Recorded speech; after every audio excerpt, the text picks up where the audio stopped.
Assalamualaikum warahmatullahi wabarakatuh.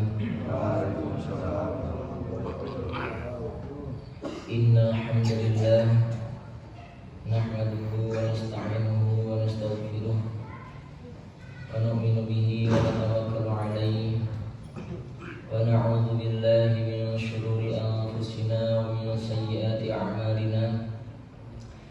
May yahdihillahu fala mudilla lahu wa may yudlilhu fala hadiya lahu.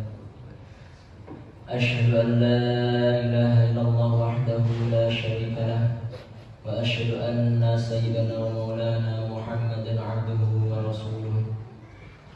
Allahumma shalli wa sallim wa barik ala sayyidina Muhammad wa ala alihi wa ashabihi wa man tabi'ahum bi ihsanin ila yaumil qiyamah. Amma ba'du. Rabbi shrah li sadri wa yassir li amri wahlul 'uqdatam min lisani yafqahu qawli. Subhanaka la 'ilma lana illa ma 'allamtana innaka antal 'alimul hakim. Allahumma la sahla illa ma ja'altahu sahlan wa anta taj'alul huzna sahlan idza syi'ta sahlan. Bapak Ibu jamaah subuh rahimakumullah.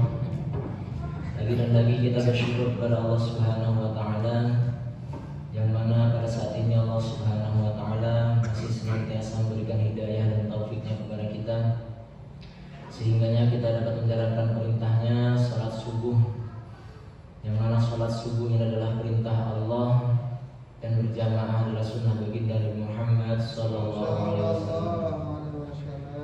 Salat dan salam semoga senantiasa tercurahkan kepada junjungan kita Nabi Agung Muhammad sallallahu alaihi wasallam, yang dalam satu peristiwa beliau menemui sahabat-sahabatnya di masjid. Jadi di antara kebiasaan Nabi itu sering menjumpai sahabat-sahabatnya di masjid. Suatu ketika di masjid beliau ada dua majelis. Satunya majelis zikir, majelis doa. Satunya lagi majelis ilmu, membahas halal dan haram. Maka Nabi SAW melihat kedua majelis tersebut, lalu beliau duduk di majelis ilmu. Beliau katakan kedua majelis ini sama-sama baik. Majelis zikir ya baik, majelis ilmu ya baik. Majelis zikir, majelis berdoa, barangkali Allah Subhanahu wa taala akan mengabulkan doanya. Barangkali Allah Subhanahu wa taala akan tidak mengabulkan doanya atau mengganti dengan yang tidak diinginkan oleh kita, orang yang meminta. Kemudian Rasulullah SAW duduk di majelis ilmu. Beliau beralasan innama bu'ithtu mu'alliman. Sesungguhnya aku diutus sebagai mu'allim, sebagai pengajar. Maka duduknya kita di majelis ilmu ini adalah satu karunia yang sangat besar, yang tidak bisa kita dapatkan karunia tersebut di majelis-majelis lain majelis ini. Kita lanjutkan kajian kitab Al-Wabilus Shayyib ya, mengenai 3 tanda kebahagiaan seorang hamba, atau bahwasanya hamba tersebut adalah orang yang beruntung. Kemarin kita sudah bahas masalah syukur dengan rukun-rukun syukur. Selanjutnya kita bahas masalah sabar. Hanya kemarin belum selesai masalah sabar. Sabar itu bukan hanya berpusat urusan masalah ujian ekonomi, musibah dan sebagainya. Akan tetapi ujian dalam kesabaran beribadah kepada Allah Subhanahu wa taala. Ini yang penting. Fa innallaha ta'ala 'alal 'abdi 'ubudiyatat dharra'i. Sesungguhnya fa innalillahi ta'ala 'alal 'abdi 'ubudiyatat dharra'i. Kita sebagai hamba ini punya kewajiban beribadah kepada Allah dengan ibadah yang kadang-kadang ibadah itu sulit. Walahu ubudiyatun alaihi fima yakrah. Kadang-kadang ubudiyah ibadah itu nggak disukai kita. Kama lahu ubudiyatun fi ma yuhibbu. Begitu juga kadang-kadang ada ibadah yang kita itu senang menjalaninya. Ada yang kadang kita tidak suka atau susah. Kemudian juga ada yang kita suka. Nah, kebanyakan manusia kita ini senangnya kalau melakukan ubudiyah, ibadah kepada Allah adalah fi ma yuhibbun, yang kita sukai saja. Sing senang ya dilakoni, sing ora senang nggak dilakoni. Nah, yang kita bahas di sini adalah dengan menjalani segala bentuk ubudiyah, baik yang kita sukai ataupun yang kadang-kadang tidak kita sukai. Nah, itu justru bisa membuat derajat kita akan menjadi lebih tinggi di sisi Allah Subhanahu wa Ta'ala. Misalnya orang di tengah hari, siang hari panas, wudu menggunakan air dingin, itu kan nikmat Pak.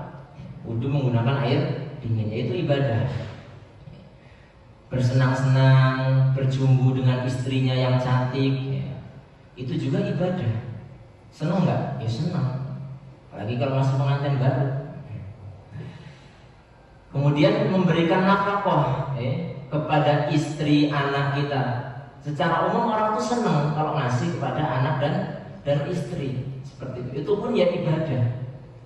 Nah, sebaliknya ketika cuaca dingin, ya kan, bangun dari tidur, kemudian wudu dengan air yang dingin, itu ya ibadah, tapi sulit.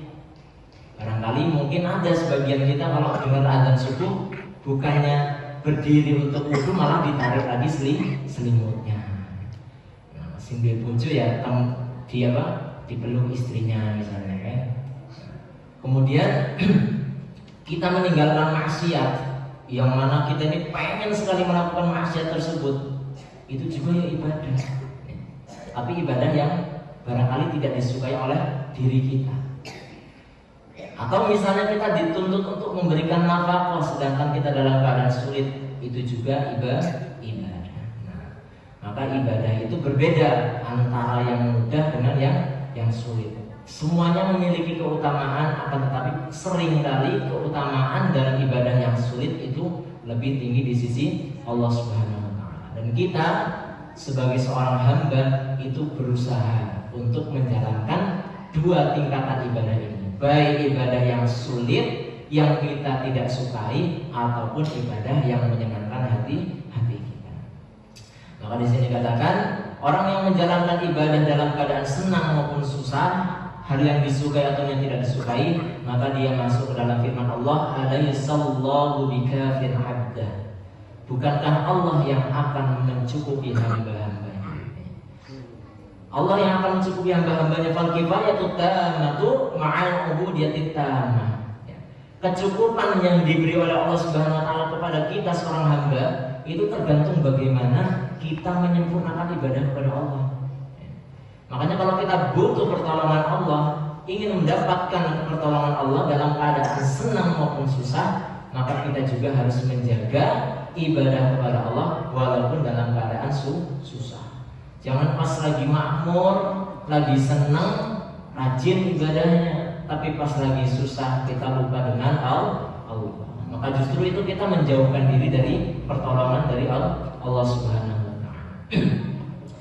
Dan hamba-hamba yang seperti itu dikatakan adalah hamba-hamba yang benar-benar ikhlas dalam menjalankan ubudiyah kepada Allah Subhanahu wa Ta'ala. Sebab apa? Sebab dia itu menjalankan ibadah tidak terdikte oleh keadaan sosial. Semata-mata benar-benar tuntutan dirinya adalah seorang hamba. Nah, ketika kita sudah meyakini kita ini seorang hamba, tugas kita kepada Allah adalah ibadah, tugas kita kepada Allah adalah berbuat baik, maka tidak terdikte dengan keadaan. Baik kita dalam keadaan susah ya tetap berbuat baik, apalagi dalam keadaan mudah. Baik dalam keadaan yang kita sukai atau tidak, kita tetap senantiasa berbuat baik. Maka dikatakan hamba-hamba yang tersebut adalah hamba-hamba yang sulit sekali bagi seorang setan untuk menggodanya. Fabi'izzatika la'ughwiyannahum ajma'in illa 'ibadaka minhumul mukhlasin. Karena setan itu berjanji kepada Allah, demi kekuasaanmu ya Allah, sungguh pasti aku akan goda manusia semuanya kecuali hamba-hambamu yang ikhlas. Maka hamba Allah yang paling kuat itu hamba-hamba yang ikhlas. Di antara ciri keikhlasan adalah istiqomah fis sarra'i wad dharra, baik dalam keadaan senang maupun dalam keadaan susah. Ya ini memang berat, berat. Memang jadi hamba-hamba yang ikhlas, hamba-hamba yang benar-benar sidik dalam keimanannya itu adalah derajat yang tinggi. Maka seorang hamba yang ikhlas tadi akan senantiasa berada di dalam penjagaan Allah Subhanahu wa taala dan sulit sekali bagi setan untuk menggodanya. Akan tetapi ya namanya setan. Setan itu ya sampai kapanpun akan menjadi musuh kita. Sampai kapanpun, sampai kiamat. Selama masih ada bumi masih berputar, masih berjalan normal, ya tetap setan itu senantiasa menggoda. Dan dia akan menggoda manusia ini dalam keadaan ketika manusia itu lalai. Sebagaimana maling itu biasanya kalau maling itu ya nunggu orang tuan rumahnya itu lalai. Kecuali kalau rampok beda lagi. Maling ini biasanya ketika rumahnya itu pemilik rumah itu lalai, disitulah dia akan mencuri. Begitu juga setan. Ketika seorang hamba diuji dengan ghaflah, lalai, syahwat, hawa nafsu, wal ghadab, kemarahan, maka di situ sangat mudah bagi setan untuk masuk. Hanya ada seorang YouTuber ini tapi cuma ahli ruqyah syar'i. Beliau itu pernah bertanya secara langsung kepada jin yang masuk ke diri manusia. Kapan kamu bisa menggoda seseorang paling mudah? Dalam keadaan orang itu marah. Itu paling mudah. Ya. Jadi mulai ghaflah, lalai, atau syahwat atau marah, dan keadaan marah itu adalah yang paling mudah bagi seorang setan untuk masuk ke dalam. Makanya nasihat Nabi SAW senantiasa kepada hambanya, kepada umatnya adalah la taghdab, jangan marah. Ini kita sama-sama belajar ya. Bukan berarti yang bicara ini sudah ahli menahan kemarahan, tidak ya. Justru saya ini masya Allah masih sering sekali ya, untuk sulit sekali untuk menahan amarah, khususnya sama anak-anak ya. Berisik sedikit ya Pak Senin kadang-kadang. Nah ini jelas kita sebagai hamba itu yang memang senantiasa setan itu berusaha untuk menggoda kita. Maka minimal kita berusaha untuk menghindari apa tadi, ghaflah, syahwat dan marah. Karena 3 jalan ini adalah yang paling mudah bagi setan untuk masuk kepada diri kita. Walaupun kita ini sudah istiqomah, walaupun kita ini sudah istiqomah, sudah menjadi hamba yang benar-benar taat. Sebab apa?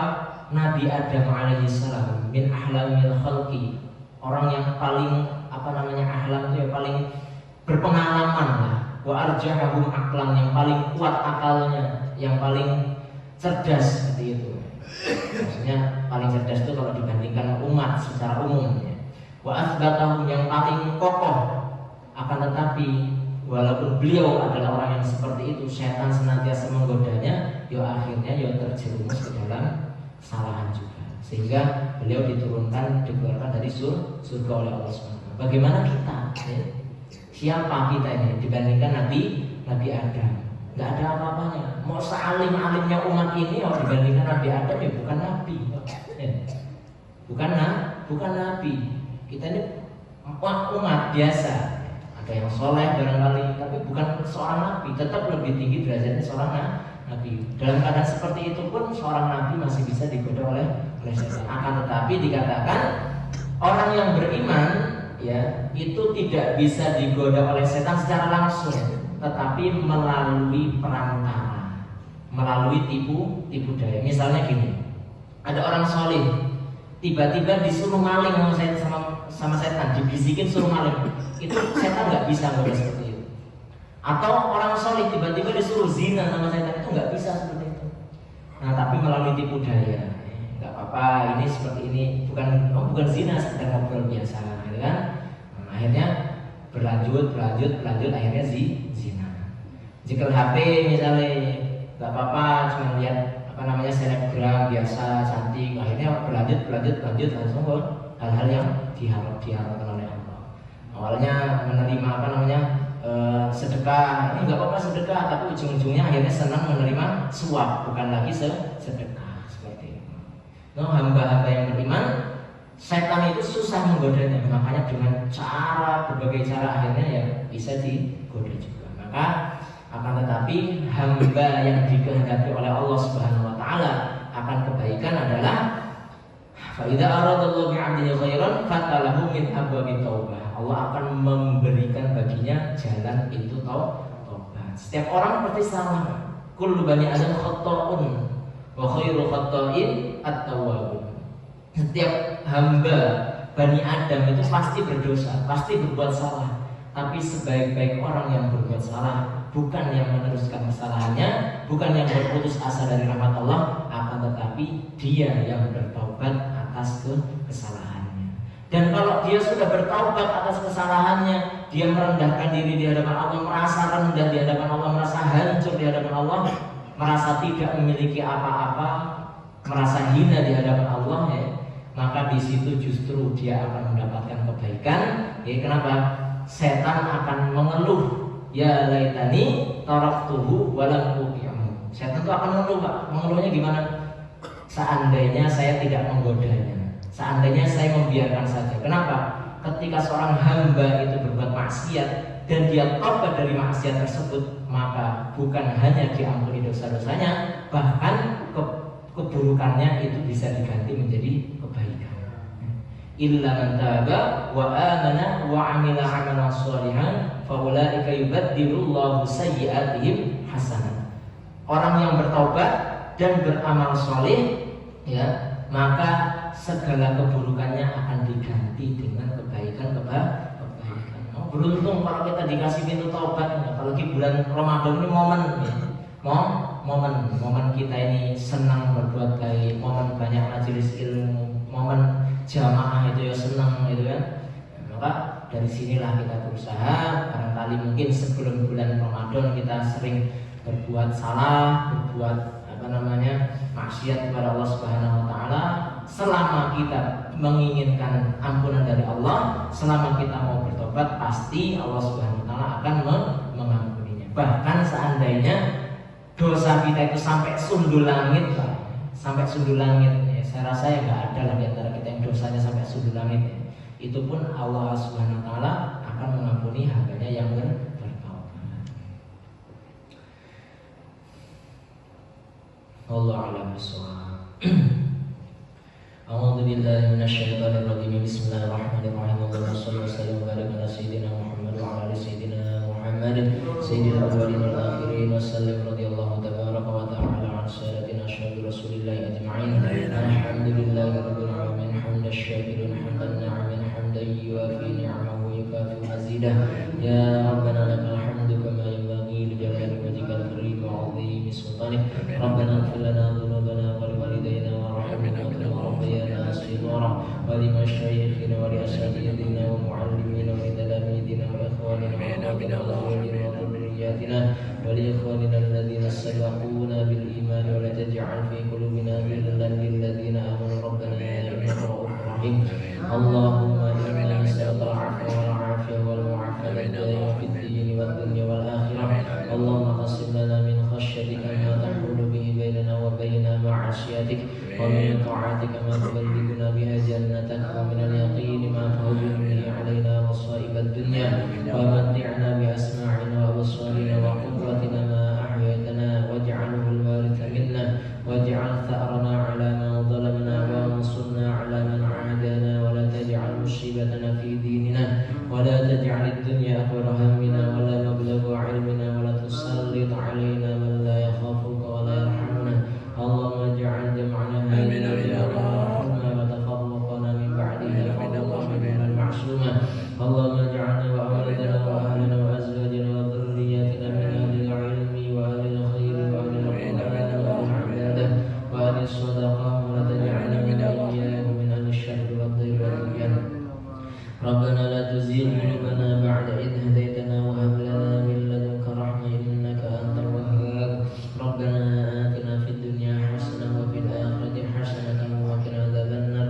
Wa sallallahu ala sayyidina Muhammad wa ala alihi wa sahbihi wa sallam walhamdulillahi rabbil alamin. Surah Al-Fatihah. A'udzu billahi minasyaitonir rajim. Bismillahirrahmanirrahim. Alhamdulillahi rabbil alamin. الرحمن الرحيم مالك يوم الدين إياك نعبد وإياك نستعين